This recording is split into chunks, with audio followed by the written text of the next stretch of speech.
By now, I'm sure you've all heard the news, as I have. Apparently, Justin Trudeau and his wife have split. And don't know why it matters to anybody, to be honest, but I will say one thing. It must have been a real Sophie's choice.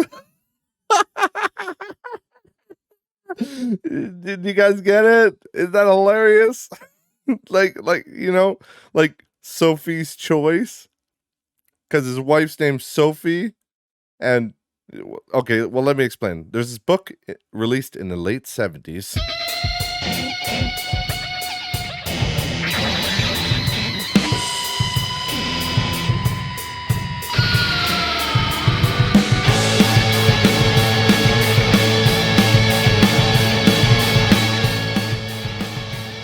Welcome everybody back to Not Rich Just Bored, episode number 82. Yes, it's true. It's true. We're back.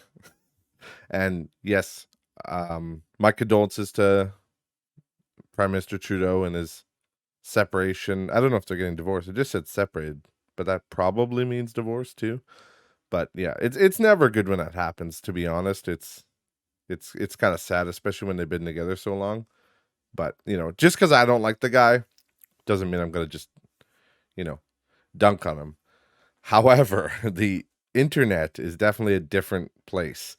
And I'm like, oh my God. As soon as I saw this news show up, and I knew it was real because it was CBC and stuff that, was posting about it. So they would never slander their beloved Führer.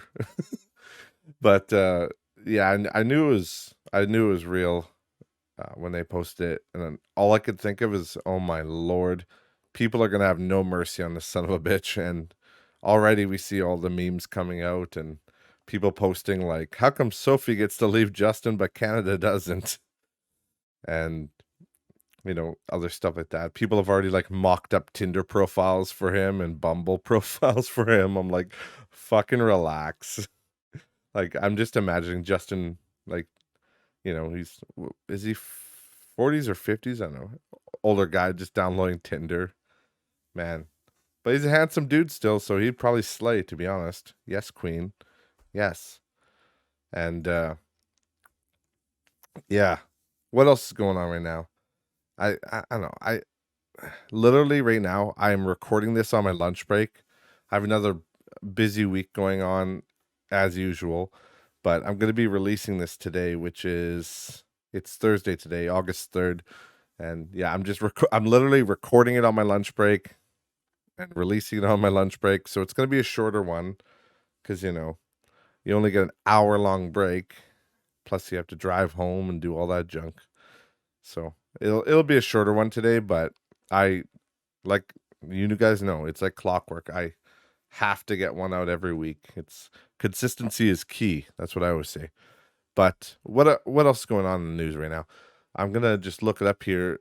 Apparently, Lizzo, everybody's favorite queen, is in some hot water, and I'm running on no sleep and a time crunch, so of course I didn't bring up the articles. But yeah, apparently, Lizzo's former dancers are suing her for alleged sexual harassment, weight shaming, and creating a hostile work environment, which is kind of hilarious because, Lizzo herself is always the target of weight shaming. So I'm wondering if this is like an Uno reverse card is like are her backup, because I don't know nothing. I'm gonna be honest, guys. I don't know nothing about Lizzo's backup dancers. All right, I don't know shit about her. I just know she's, a larger lady, we'll say, and she does pop music. That's all I know about her. But yeah, they're saying, I'm just reading the article here, saying that. Hold on, what do we got here? The lawsuit states, while at Bananan Bar, okay, I don't know what the hell that is, things quickly got out of hand. Lizzo began inviting cast members to take turns touching the nude performers. catching dildos launched from the platforms, vaginas, and eating bananas protruding from the performers. Oh my God, from the performers' vaginas. Lizzo then turned her attention to Miss Davis and began pressuring Miss Davis to touch the breasts of one of the nude women before before performing at the club. Lizzo began leading a chant goading Miss Davis. Miss Davis said 3 times, loud enough for all to hear, "I'm good," expressing her desire not to touch the performer. Okay, so she's pressuring people into doing weird sexual things. The complaint continues. Plaintiffs were aghast. Oh, I like that word. With how little regard Lizzo showed for her bodily autonomy of her employees and those around her, especially in the presence of many people whom she employed. A representative for Lizzo did not immediately respond to Variety's request for comment. Plaintiffs also allege Lizzo invited them out without telling them they would be attending a nude cabaret bar, robbing them of the choice not to participate. Another particular instance accuses Quigley, the dance captain, who also doubled as a judge on Lizzo's Amazon reality show, Watch Out for the Big Girls. Oh, God, that's cringe. Of pushing her Christian beliefs onto dancers. According to the suit, after discovering that Davis was a virgin, Quigley routinely discussed the subject, brought it up in interviews, and even posted about it on social media. Okay, blah, blah, blah. Quigley denied the request for comment. Yeah, no shit. Yeah, and it's not much else there. Like, bunch of blah, blah, blah. What does it say here? It says, in a professional dance, a dancer's weight gain is often seen as that dancer getting lazy or worse off as a performer. Lizzo's and choreographer Tanisha Scott, I guess that's her name, questions about Miss Davis's commitment to the tour were thinly veiled concerns about Miss Davis's weight gain. Okay, so basically, yeah, she was fat shaming somebody, which is fucking hilarious coming from Lizzo. That's hilarious that she'd be fat shaming somebody, but especially because she's literally like the whole body positivity role model, right? She's the whole front face of that movement about, being inclusive and weight doesn't matter. You're a queen no matter what, which is just fucking, ultimately, it's just horseshit, right? It really is. I personally, you guys know this, but I personally believe in health above all else. I could care less. I don't care if you're happy. If you're happy, fine, whatever. But like, you can't seriously go and tell people that it's healthy to be like morbidly obese. And I've been through this, but I've been through this forever. And I've told you guys, I've been honest with you guys about my own, body shaming stuff. I mean, I shame myself to be honest, but like, bullying in high school, it's always been a thing for me. But, you know, I'm not saying the bullying part was right. I never said that, but I will say that, yeah, they're right that it's not healthy. And I'm still struggling to this day. It's a constant battle to keep myself disciplined and, you know, make sure I don't overeat and make sure I don't, put in the work, do some exercise because you just have to. We're in this world now where people just want to be okay with everything. They want to accept everything. They want to sugarcoat everything, quite literally in food too. They want to sugarcoat fucking everything. And it is not healthy. It's not a healthy environment. It's not how I'm going to raise my kids. I'm going to say, if you're happy in your body, that's great. That's good. But don't you ever start fucking telling people if you're overweight that everybody should be overweight and it's healthy to do so.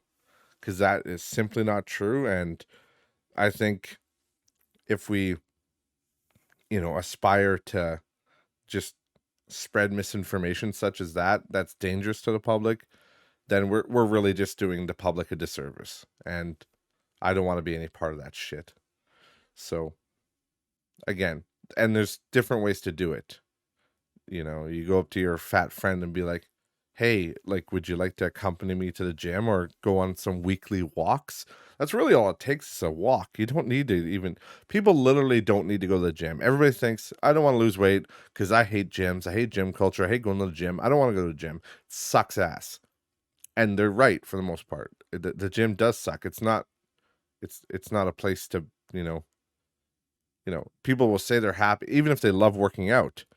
It's like, no, it's a fucking battle. And not everybody's made for it. That's for damn sure. So, they are right in that respect. But you don't need to go to the gym to lose weight. You don't have to. Literally just eat less and just go for a walk, you know? Even after supper, like I always talk, well, actually, I don't know if I've said this on the podcast before. I'm I'm gonna bring it up now though. I might have at some point. Who knows? But, you know, 82 episodes, guys, they all blend together. But, my father, and he was crazy overweight. He was crazy overweight back in the day. And his whole thing to lose weight, he went to Weight Watchers, which is hilarious to me. Well, at the time anyway, because Weight Watchers was literally a joke at the time. Like Jenny Craig. It was always like a joke for fat people. Like, get to the Weight Watchers meeting. But literally, oh, thank you, headset, for telling me that. I don't know if you guys heard that. The headset just yelled at me, charge complete. And I don't remember if that audio comes through in the recording or not. But if you heard it, you heard it. If not, you might just think I'm an insane person. But yeah, Dad would literally just go. So he went to these Weight Watchers meetings, and they have their point system or whatever the hell they do for macros. And he tried to follow that. He basically did. He basically didn't change his diet much. He just cut out more snacking, and he lowered his portions. That's basically what he did at the time. And after that, he would just walk the dog. And it was every night. Every night he would do a 4 mile. We lived in a small town, so he would do this whole route that he had planned out. I would go with him sometimes, but I was also a teenager, so usually I was just playing video games in my room, like all teenagers did at that time. So, he would just go on this little it was like a 4 mile walk. And it was just around town. He did it every night after supper. And it was really nice. It was really peaceful. I loved going on with him. And we'd take our dog, obviously, and it was just a good time. And like that's all he did. And he honestly overdid it. Like 4 mile walk, that's that's a little intense, right? That's a little, that's more than what most people even need to do, but that's all he did. He didn't go fucking pump iron. He didn't, take protein supplements. He didn't take a bunch of like, what are they called?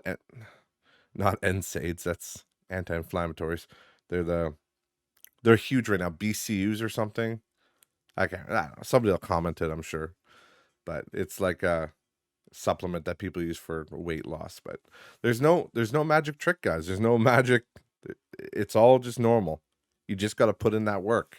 And again, if you have a dog, that's perfect.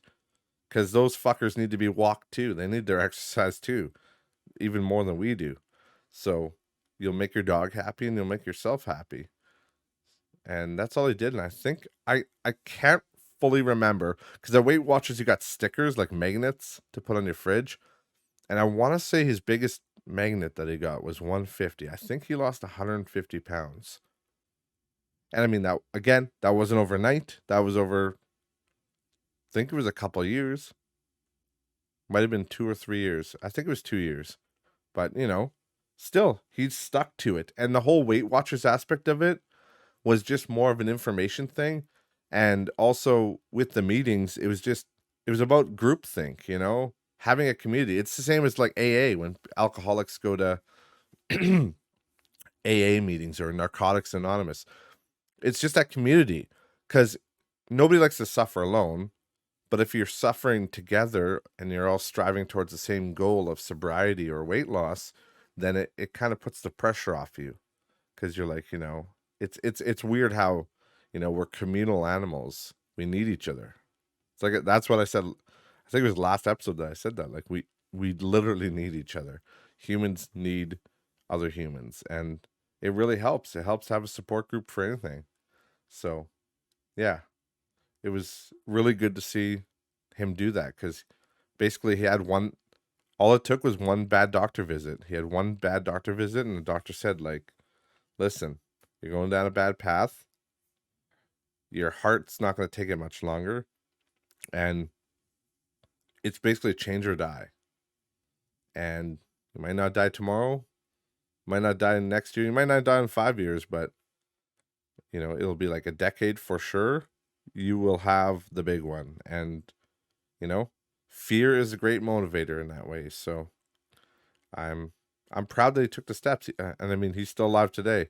And I hope he's alive for a lot longer because he's a great guy. And it was inspiring too, and even inspiring to me back when he was going through that. And I was an overweight teenager as well, but not nearly as overweight as I am now. But I still took inspiration from that. I'm like, holy shit, I can do this too. But again, a lot of the times back then, video games would win. That was just a reality. Well, video games and girls, but the girls were imaginary. So I'm just kidding. Chill. I'm not kidding. Fuck. God, I was a loser. Okay, and we're back. Sorry, guys, I had to edit out that part. I'm not allowed to. I just talked to my manager. I'm not allowed to shame myself. But my manager is me, so I might be a schizophrenic. We'll see. Anyways, what else is going on? Oh, fuck. Okay. I did want to talk about one thing. I and I don't know if I talked about it before, but here it goes. I want to talk about a little something that I like to call ambush salesmen. And they piss me off.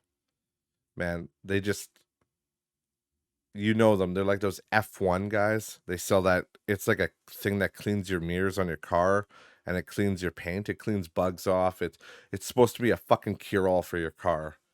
And that's one of the big ones. There's other ones. There's a bunch of different ambush salesmen, but they'll literally I swear to God, these guys rappel down from roofs.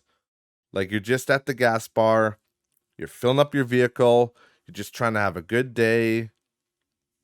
Go about your day, fill up your fucking vehicle, go home or go wherever you're going. And then these guys just come running at you all the time. Oh, I'd like to show you my product. I need to show you this. Like I don't understand how they make money. I really don't. Like, I mean, I get it, I guess, because they literally pressure people. Like the one time I had my work vehicle, I'm like, oh, whatever. I'm on company time, I guess. Yeah, show me your product, dude. And he's like, oh, yeah, it does this, and he like sprays it. He sprays it on like the headlight and the paint, and he's like, look how clean that paint is. I'm like, yeah, it was already clean, but thank you. And he's like, oh, well, this is not just that. It also does the glass. I'm like, oh, really? How exciting. He's like, look at this filthy mirror. And he like sprays it on it and he wipes it off the mirror. And the mirror looks fucking worse after. And it's like all streaky. I'm like, oh, it's streaky. That's not good. He's like, oh, yeah, sometimes there's some residue. You just got to buffer out. And he like, he's just rubbing the chamois on it for like a fucking day and a half. And it's still like, literally, it was still there like 3 days later. I'm like, oh my God, you guys are annoying. And like, if you like, I had a 2016 Dodge Challenger once upon a time. And like that thing was my baby. I babied it. I loved it. I it was always like very clean and I like to keep it in tip top shape. And the one time like I saw those fuckers racing towards me, I'm like, if you fucking even think of spraying that shit on my paint, I will kick you in the damn balls. And then I'll fucking grab your balls out of your mouth where they end up. Like, I'm like, don't fucking touch my car. And that's why I'm like, I don't understand those guys because, like, I'm nervous touching people's cars as it is. When I used to do windshields, we would have to lean over the hood and stuff to cut the windshield out and to remove the wipers and all that kind of stuff. Like, we would have to lay mats down and stuff like that because we didn't want to scratch your paint. Like, especially when a real nice car came in. Like, you get real nervous around that. So I don't even want to touch people's cars when they're nice, especially. So, like, those guys, like, their whole job is to show off this product that they're gonna spray in your paint. And it's like, I can't imagine, like, if you used, like, some of those car guys. I mean, I know I was one of them. Like, they're psycho. Like, you get one little contamination on your chamois, like, you get into like micro scratch territory, which is where like you make little micro scratches on the clear coat of the paint, and it's like, oh my lord, like, you're asking for fucking trouble if you do that. So I I was just telling people, like, no, don't do that. And I could not do that job. First of all, I'm not a pushy person as it is. I don't like to push products on people. But also, having said that, I just don't like the idea of guys touching vehicles like that. It's just like, fuck, man, you're gonna scratch some guy's BMW. He's gonna ninja kick you into the fucking multiverse. Fucking hilarious.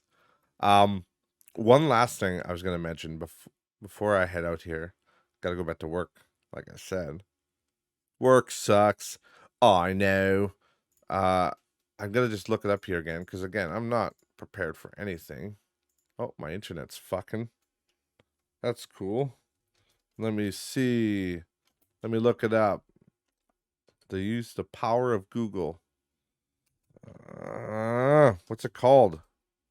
Oh, there it is. Yeah, I brought it up, guys. So I'm excited for this shit, and I'm going to tell you guys why I'm excited for it. There's a little known game by an indie publisher. No, I'm just kidding. They were huge back in the um, early 2000s. They were huge. There was a little game company called, oh, sorry, hit my keyboard, called Firefly Studios. And they created one of my favorite franchises of all time, Stronghold. Now, if you guys haven't played Stronghold, literally, you can run it on a fucking potato. You can run it on a pregnancy test. I guarantee it. Just not a used one. Because, liquids and all that. But bodily fluids. But yeah, there was a game called Stronghold. And yeah, literally, yeah, anything can run it these days. And it was made by Firefly Studios. And it was so awesome. It was a castle siege simulation game. So in the original Stronghold, you would attack or defend castles, which was your stronghold, against armies. And then there was a campaign, and the campaign was really cool. And it was just a really fun game overall.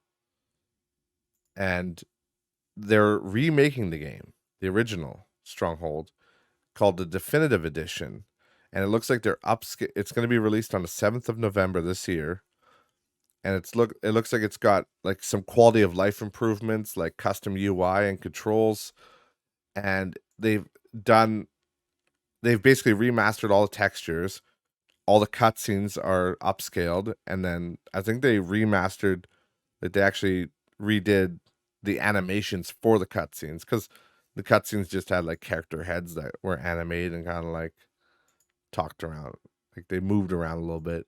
It wasn't too involved, but for the time it was fucking groundbreaking. But I'm telling you guys, if you like RTS games, this is the granddad of that.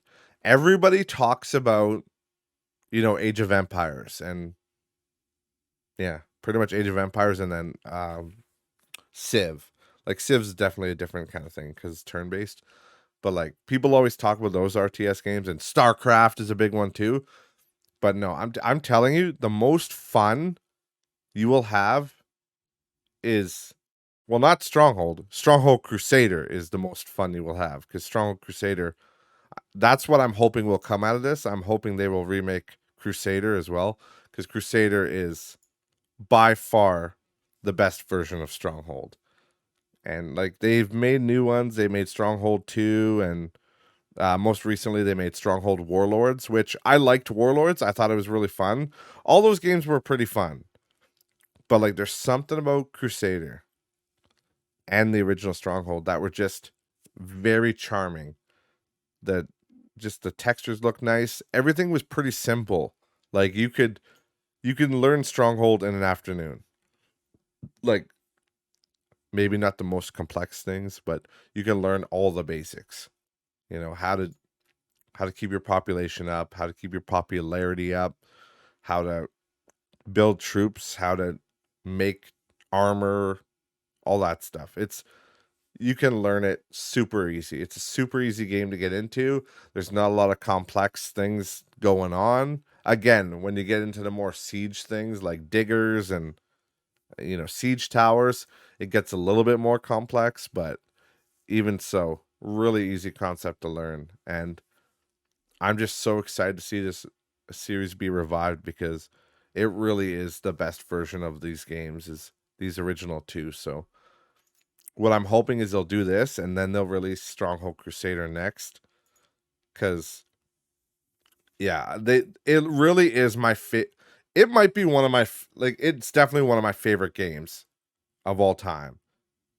It's most definitely my favorite RTS series. Was Stronghold Crusader. They're just oh, I really can't sing their praises enough. I can't even begin to think about the amount of hours that me and my friends and my brother put into this game. And even recently, we would play online with that. There's a little service called Game Ranger. And what Game Ranger allows you to do is they host servers for free. I might add, it's a free service with ads. But they host servers, and you can basically make all these games that used to be GameSpy Arcade. You can basically host your own server and play with your friends online as if it was still 2001 or 03 or whenever it came out. Can't remember right now. But it's just you have to experience these games. And the nice thing is with these new remakes coming out with Stronghold Definitive Edition, you're going to be able to play on Steam with Steam servers. There's going to be online servers. So you don't even have to fuck around with Game Ranger anymore for the original. That's why I'm hoping they do Crusader, because Crusader was peak.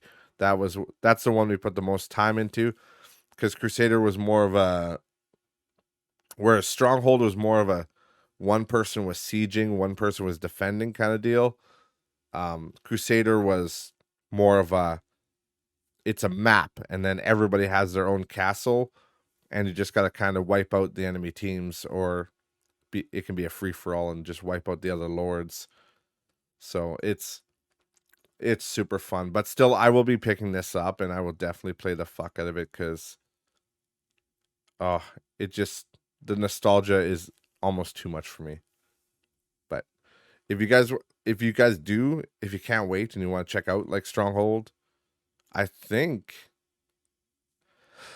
believe, let me look here. I believe Crusader is on Steam. It might not be. Oh.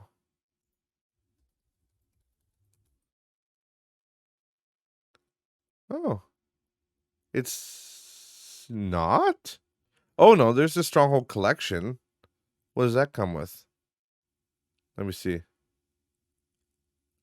Oh yeah. The only way you can get it is in the collection now. It comes with Stronghold, Stronghold 2, Stronghold Crusader, Crusader Extreme, which was the same as Crusader, except for they added a new Extreme Trail, couple new buildings, and then you could have larger armies of up to 10,000, which was insane. The only thing I didn't like in the original Crusader Extreme was that they had Lord powers, which is like basically a god meter that filled up throughout the match, and then you could use it to like rain arrows or get extra gold, or there's a bunch of other shit you can do with it, but there's no way to turn it off, and I hated playing with it because I thought it was just stupid. I thought it was a little bit too overpowered, and just, I don't know, it took a lot of the fun out of the game. So if I was playing with somebody online on Extreme, I would have to do the honor system, like, okay, no Lord powers, but Like honestly, if they're using the gold one or something like that, or the troop one, I'm too busy in my castle. I'm not going to notice if they get, an extra 2,000 gold randomly or something. But yeah, so you can get it, and then there's Stronghold Legends, which uh, I would also recommend trying that one. It's not the best, but it's kind of neat because it's got King Arthur and Camelot, and then there's dragons and shit. It's just basically Stronghold, but it's basically Stronghold 2, the same engine and stuff, but they added like mythological shit to it. So it was kind of neat. But yeah, it's $30 on Steam. Maybe wait for a sale because you'll probably that comes with Stronghold H or Stronghold the original one. So you'd probably play that and Stronghold Crusader for sure. But that sucks they don't have Crusader alone. They have Stronghold Crusader 2, which I would not recommend as much. But yeah, whatever. Still cool, guys. Still cool that you can get it on there. Worst case scenario, you can probably just go to GOG, like goodoldgames.com, and just, I'm sure they have a CD key for Stronghold Crusader. But anyways, I'm going to stop ranting on about that. I got to get back to work and I got to cut this up quickly and export it while I'm working. It'll be rendering the video and all that, and then I'll upload it after work and then go to the events I got to go to. So thank you guys so much for listening. As always, remember, links to all social media are in the description below, and I will see you next week. Bye, guys.